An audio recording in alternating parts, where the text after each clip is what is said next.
자, 요한계시록 3장 14절부터 22절 말씀입니다. 요한계시록 3장 14절부터 22절. 한 절씩 나눠서 읽을게요. 라오디게아 교회의 사자에게 편지하라. 아멘이시요 충성되고 참된 증인이시요 하나님의 창조의 근본이신 이가 이르시되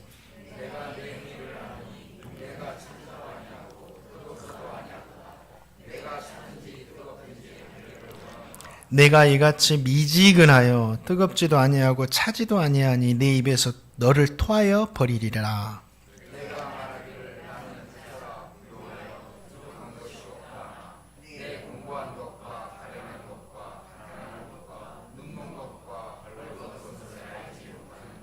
내가 너를 권하노니 내게서 불로 연단한 금을 사서 부요하게 하고 흰옷을 사서 입어 벌거벗은 수치를 보이지 않게 하고 안약을 사서 눈에 발라 보게 하라.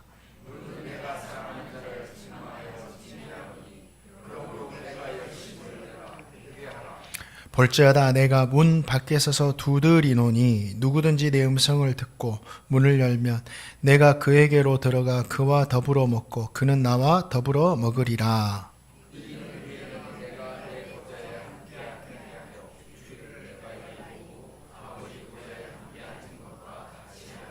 함께 읽겠습니다. 귀 있는 자는 성령이 교회들에게 하시는 말씀을 들을지어다. 아멘. 사랑합니다. 오늘 말씀은 소아시아 7교회 중에 마지막 교회, 드디어 마지막 교회입니다. 라오디게아 교회에 주시는 말씀이에요. 라오디게아 교회는 7교회 중에서 가장 영적으로 최악인 교회였습니다. 책망만 받았던 사대 교회에도 주님께 대한 믿음을 지킨 몇 명의 성도들이 있었다라고 기록되어 있는데 이 라오디게아 교회는 그러한 몇 명의 성도마저도 언급되지 않을 정도로 진짜 영적으로 최악의 상황에 놓인 교회였다라는 거예요. 그런데 그런 최악의 교회라 할지라도 우리 주님은 그들에게 말씀을 주시는 거예요. 이게 은혜입니다. 포기하지 않으신다라는 거죠. 그래서 오늘 말씀을 통해서 저와 성도님에게도 분명히 주시는 신앙의 교훈이 있고 은혜가 있습니다. 은혜 받으시기를 축원드립니다. 14절 말씀, 우리 하나님의 말씀입니다. 정신 바짝 차리고 한번 읽어보겠습니다. 시작. 라오디게아 교회의 사자에게 편지하라. 아멘이시오 충성되고 참된 증인이시오 하나님의 창조의 근본이신 이가 이르시되. 이 라오디게아 지역은 이 빌라델비아, 히에라볼리아, 또 골로새 이곳을 근방에 두고 있었고 이 지역의 교통의 요청지, 그러니까 이곳을 다 사통팔달하는 교통의 요청지였습니다. 그렇기 때문에 사람이 많이 모여들었고 장사하는 사람들도 많았던 것을 우리는 알 수 있습니다. 또 이곳은 모직산업이 발달해가지고 이곳에 거주하는 사람들은 흑양모 사업을 통해서 돈을 많이 벌었던 부유했던 사람들이에요. 그리고 이곳에는 BC 4세기에 아리스토텔레스의 시대부터 시작되었던 유명한 의과대학이 이곳에 있었습니다. 의과대학. 그리고 이곳에 귓병을 치료한 약들, 그리고 콜로니온이라고 불리우는 안약을 생산하는 그러한 의료의 도시였어요. 이것만 들어도 이곳은 부자였겠구나, 돈이 많았겠구나 알 수 있죠. 도시가 얼마나 부유했던지 AD 60년경에 로마 지역, 그리고 로마가 지배하는 고대 근동 지역에 큰 지진이 일어납니다. 역사적으로 큰 지진이 정말 일어납니다. 그래가지고 도시 곳곳이 다 파괴가 돼요.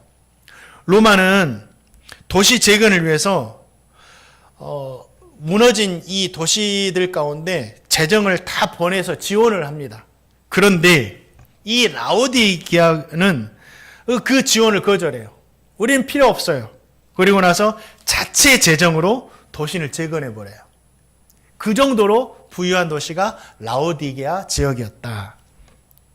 이렇게 부유한 도시에도 복음이 전해지고 교회가 세워졌습니다. 이 골로새 2장 1절 말씀 보니까 바울이 라오디게아 교회를 언급하면서 내 육신의 얼굴을 보지 못한 자들을 위해서 얼마나 힘쓰는지를 너희가 알아주기 원한다. 이런 말씀합니다. 그러니까 라오디게아 사람들은 바울의 얼굴을 보지도 못했어요. 바울도 보지도 못했고. 그러나 그 교회를 위해서 바울이 정말 힘쓰고 애썼다라는 거죠. 이게 무엇을 의미하냐면 라오디게아의 복음이 전해지고 교회가 세워지기까지 바울이 힘쓰고 애씀이 있었다라는 거죠. 그런데 이 라오디게아 교회를 위해서 세워지기 위해서 바울의 수고만 있었던 것이 아니었다라는 거예요. 진짜 중요한 것은 바울의 수고가 아니었습니다. 자, 골로새서 4장 15절 말씀 한번 읽어볼까요? 골로새서 4장 15절 함께 읽겠습니다. 시작.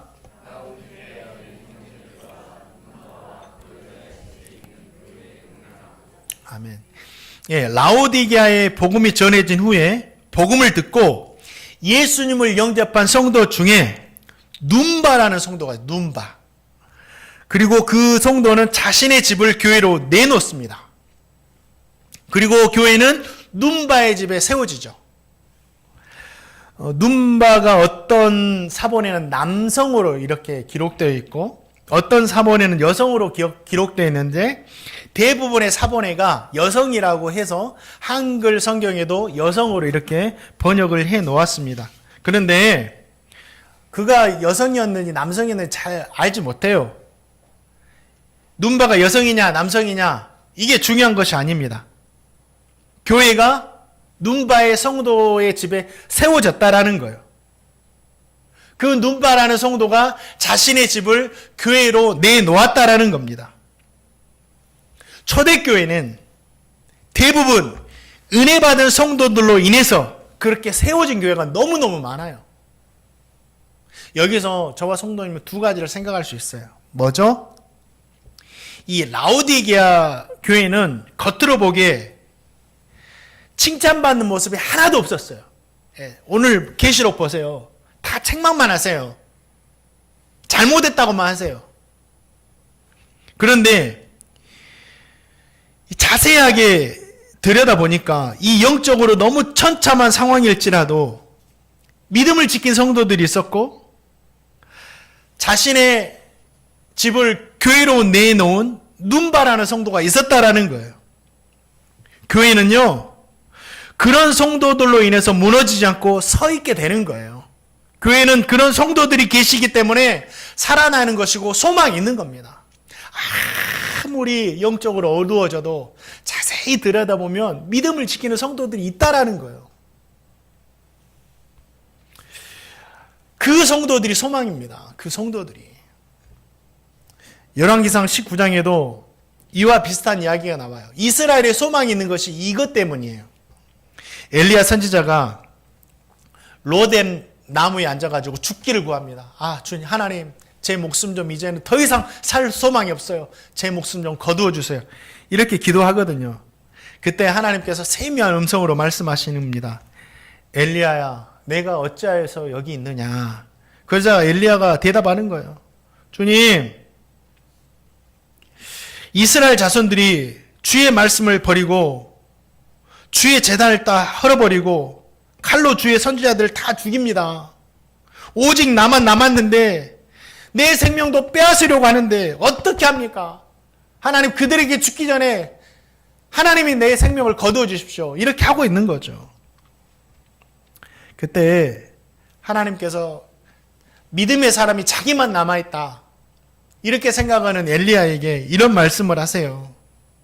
내가 이스라엘 가운데 7,000명을 남기리니 다 바알에게 무릎 꿇지 아니하고 다 바알에게 입맞추지 아니한 자이니라. 자기 혼자만 남아있는 줄 알았는데 그렇게 어두운 시대에도 하나님을 버리고 우상만 섬기는 그 시대에도 바알에게 무릎을 꿇지 않는 7,000명, 바알에게 입을 맞추지 않은 7,000명이 남아 있었다라는 거예요.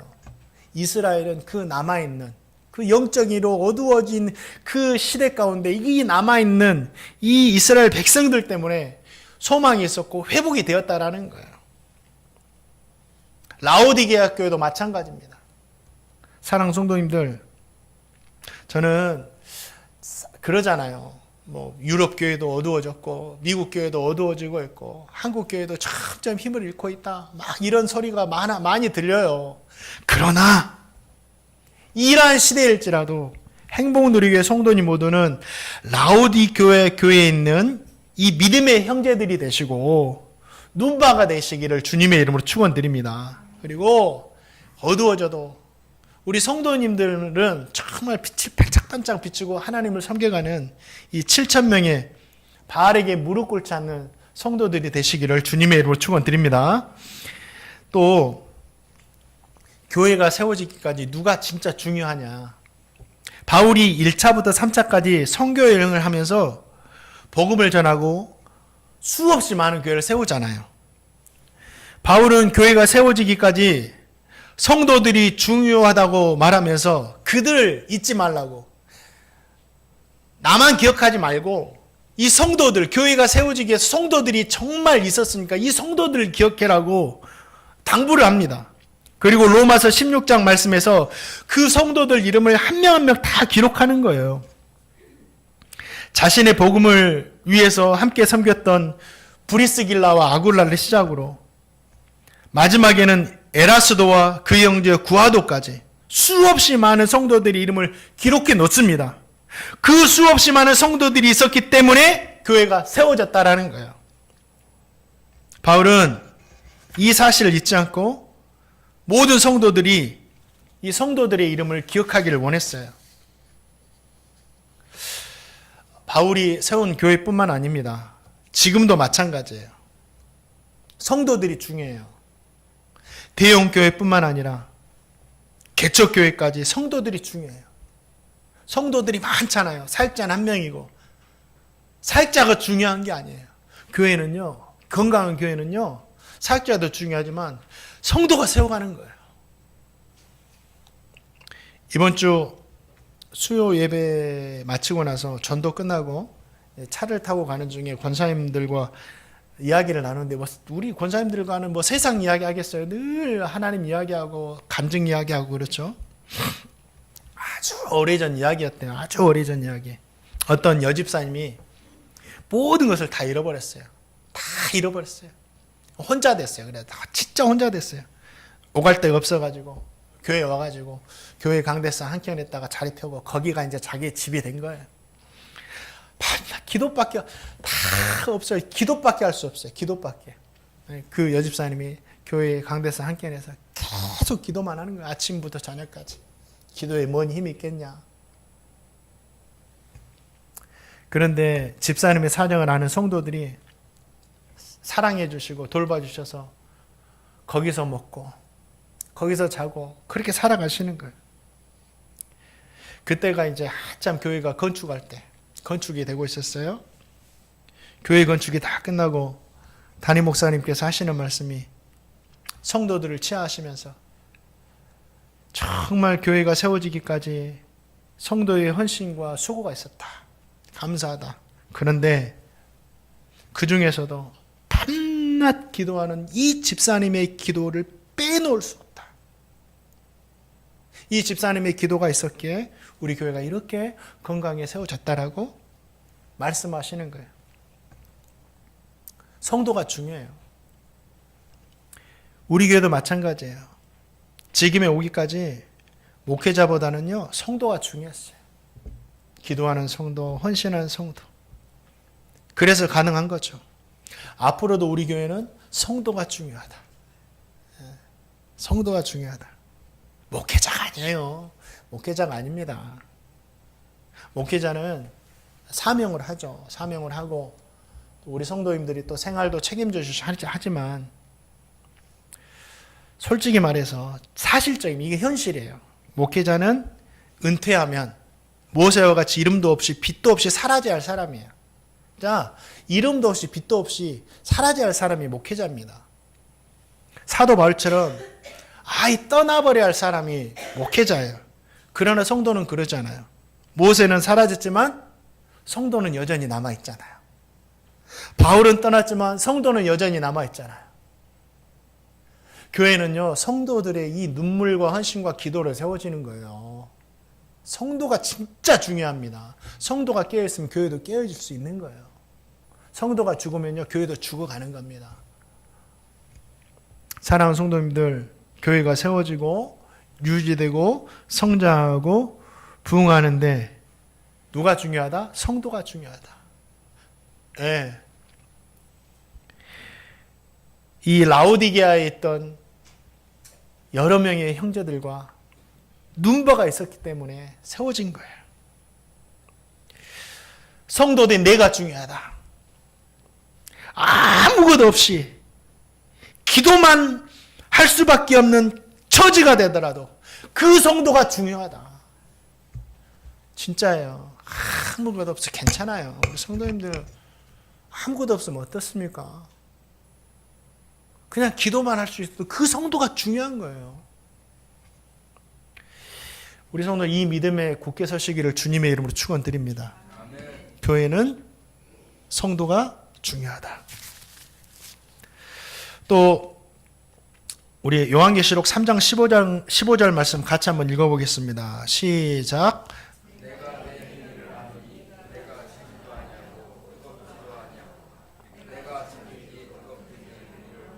아멘. 이 말씀은 라오디게아 교회의 지역적인 배경을 두고 하시는 말씀이에요. 이 말씀은 다 라오디게아 사는 사람이라면 차든지 덥든지 하나 이 말씀을 다 이해할 수 있었어요. 라오디게아 지역은 우리가 알아봤던 데 다 풍족했어요. 물질이 넘쳐나니까 다 할 수 있었어요. 그런데 부족한 것이 있었습니다. 진짜 중요한 거 한 가지가 부족해요. 식수. 이 마실 물이 없는 거예요. 물에 석회의 성분이 너무 많아가지고 도저히 여기에 나오는 물은 식용 불가. 그래가지고 이 사람들이 어떻게 하냐면 북쪽으로 11km 정도 떨어진 곳에 위치한 히에라볼리라는 지역에서 뜨거운 온천수가 나왔거든요. 수로를 만들어가지고 11km 지역을 그 당시 수로를 만들어가지고 그 온천수를 끌어오는 거예요. 그리고 그것도 부족하니까 동쪽으로 16km 정도 떨어진 곳에 골로새에 위치한 흰 눈이 덮여 있는 토로스 산맥이 있습니다. 그 토로스 산맥에서 눈이 녹아가지고 내려오는 그 차가운 물을 또 16km 정도 수로를 만들어가지고 끌어오는 거예요. 그런데 끌어오는 동안 물이 어떻게 되겠어요? 뜨거운 물은 미지근하게 되고 차가운 물도 미지근하게 되는 거죠. 이거예요. 주님은 이 지역적인 현상들을 통해서 라오디게아 사람들이라면 누구나 알아들을 수 있을 정도로 쉽게 그들의 신앙 상태에 대해서 말씀하시는 거예요. 니들이 지금 미지근하다는 거예요. 지금 너희들 믿음이 미지근한 물과 같다. 나는 그런 물 마시지 않고 토해낼 것이다. 너희들도 그러지 않느냐. 시원한 물이나 뜨거운 물 좋지. 미지근한 물 너희들도 싫어하지 않느냐. 그러니까 니들 차갑든지 뜨겁든지 해라. 제발 좀. 사랑하는 성도님들, 우리는 미지근하면 안 돼요. 진짜 차든지 뜨겁든지 해야 됩니다. 이 차든지 뜨겁든지 하라 이 말씀을 어떤 분들은 예수를 믿으면 믿고 믿지 않으면 확실히 믿지 마. 이렇게 이해하시는 분들이 있는데 이런 의미가 아니에요. 우리 주님은 모든 사람이 구원을 얻기 원하시잖아요. 이게 기본적인 주님의 마음이고, 오늘 토해내시는 이 물이 뜨거운 물인가요? 차가운 물이? 미지근한 물이잖아요. 그러니까 이 뜨겁든지 차갑든지 해라는 말씀은 뭐냐면, 예수님을 믿으려면 어중간하게 믿지 말고 차갑게 믿든지 열정을 다해 뜨겁게 믿든지 주님을 기쁘시게 하도록 확실히 믿으라는 거예요. 하나님의 마음을 시원케 하든지 하나님을 불같이 좀 뜨겁게 해주든지 이 믿음으로 믿으라는 거예요. 우리 성도님 이 믿음 있으세요? 저와 성도님에게 주님께 대한 확실한 믿음이요. 확실한 믿음. 어중간한 믿음. 그러나? 맞나? 이러면 안 돼요. 확실한 믿음이 있어야 돼요. 예수님을 하나님의 아들로 믿는 믿음. 예수님을 나를 위해서 십자가에 죽으신 대속의 어린 양으로 죽으신 그것을 믿는 믿음. 사망 권세를 이기시고 부활하신 주님. 나를 구원하신 구원자. 모든 믿는 자를 영접하기 위해서 다시 오실 그 주님. 재림주로 오실 주님을 믿는 확실한 믿음이 있어야 돼요. 우리 주님 진짜 오신다니까요. 확실해야 돼요. 우리 성도님에게 이러한 확실한 믿음이 있기를 주님에게 축원드립니다. 저와 성도님이 예수님을 진심으로 믿는다면, 확실하게 믿는다면 주님께서 토하여 내실 정도로 미지근한 이 모습은 다 버려야 돼요. 지금 이거 버리래요. 너희들에게 미지근한 모습 다 버려야 돼. 그러면 미지근한 모습이 어떤 모습이냐? 그게 17절 말씀에 나와요. 두 가지로. 우리는 이 말씀 읽고 우리에게 미지근한 이 신앙을 다 정리하셔야 됩니다. 자, 17절 말씀 읽어볼게요. 시작. 함께 읽겠습니다. 시작.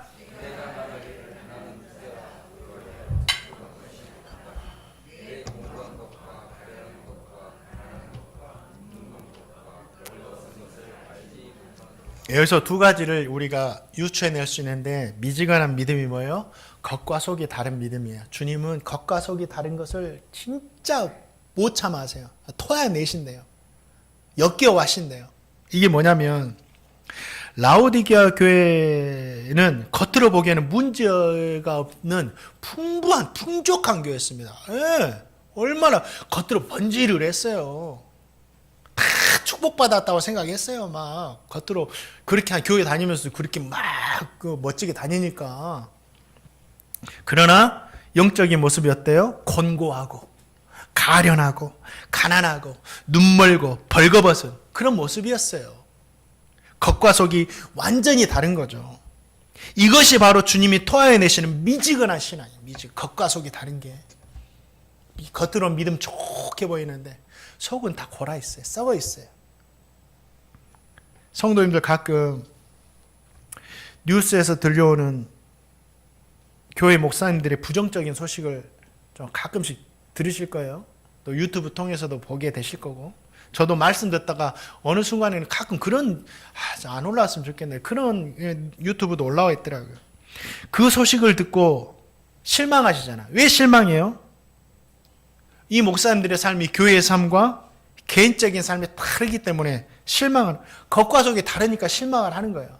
보이는 것과 보이지 않는 것에 이중적인 삶을 사니까 막 실망하는 거잖아요. 다른 목사님들 말할 필요도 없어요. 저만 보아도 그래. 저만 보아도.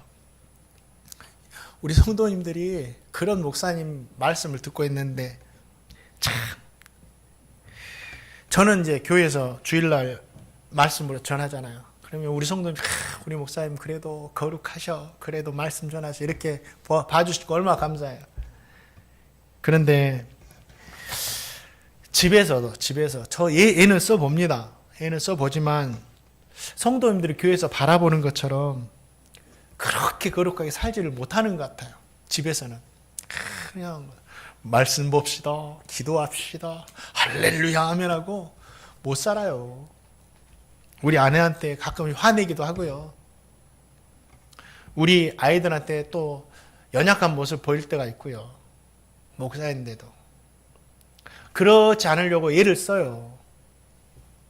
그러니까 다른 목사님 말할 필요가 없는 거예요. 저도 이런 겉과 속이 다른 모습들이 얼마나 많은데요. 또 어떤 장로님, 저만 죽을 수 없죠. 우리 장로님들 저만 죽을 수 없죠. 우리 장로님들. 예?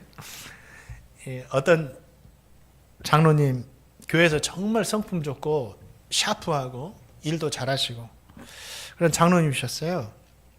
그런데 어떤 초신자가 전도돼서 교회 왔는데 그 장로를 보고 눈이 동그래지는 거예요. 저분이 이 교회 다녀? 우리 교회 장로입니다. 한번 소개시켜 줄까요? 저분이 교회 다니면 안 나온다고. 등록 안 하고 가버린 거예요.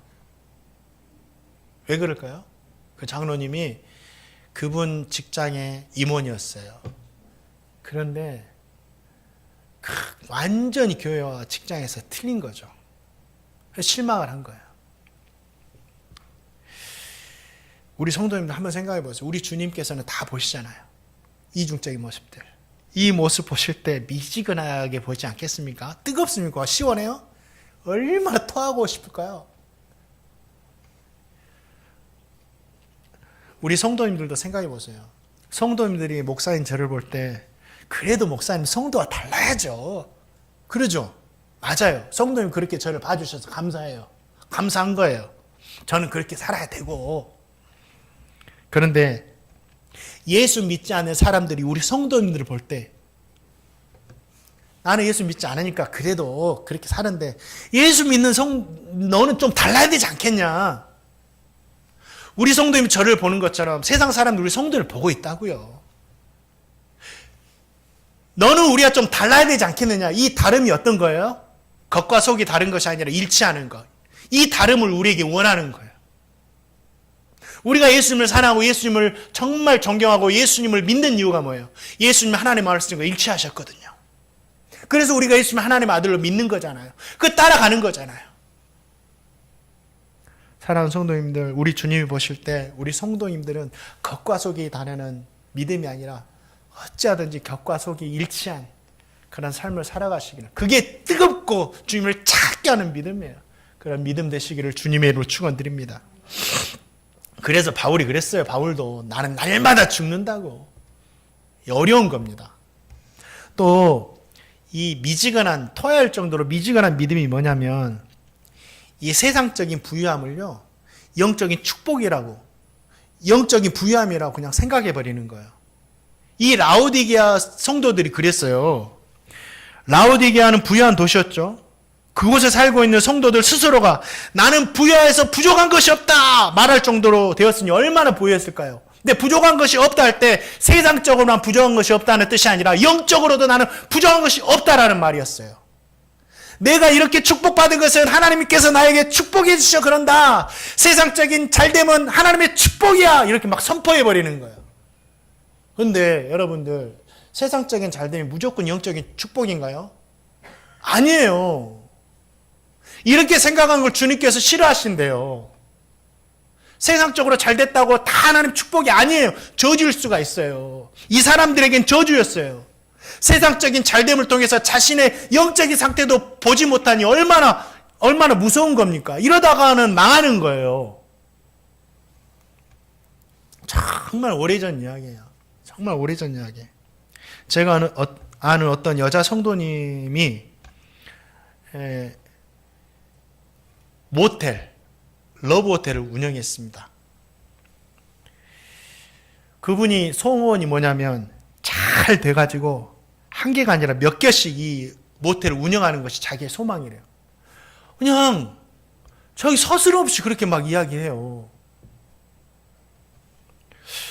그 성도님이 그 일로 돈을 많이 벌었습니다. 그분은 그것이 하나님께서 베푸신 축복이자 은혜였다고 또 간증을 하는 거예요.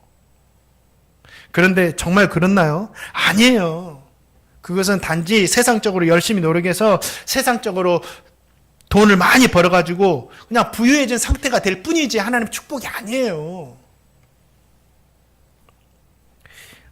모텔 이야기 듣고 나서 우리 성도님들 속으로 뭐 그런 사람이 다 있지? 하고 이렇게 웃을 수 있어요.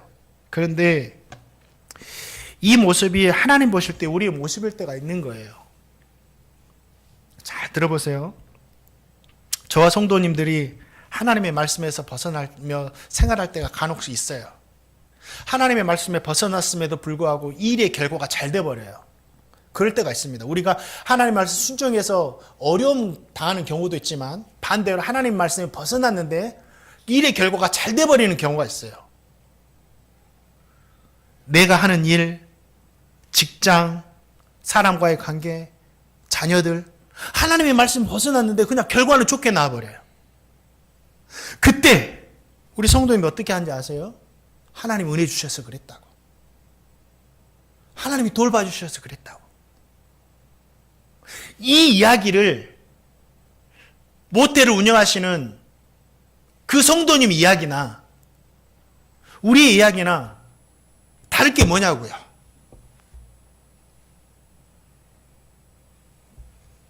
하나님이 그 이야기를 들으실 때 그래서 온 교회가 그것이 축복인 줄 알고 막 달려가는 거예요. 왜 실패하는 이야기를 하지 않지?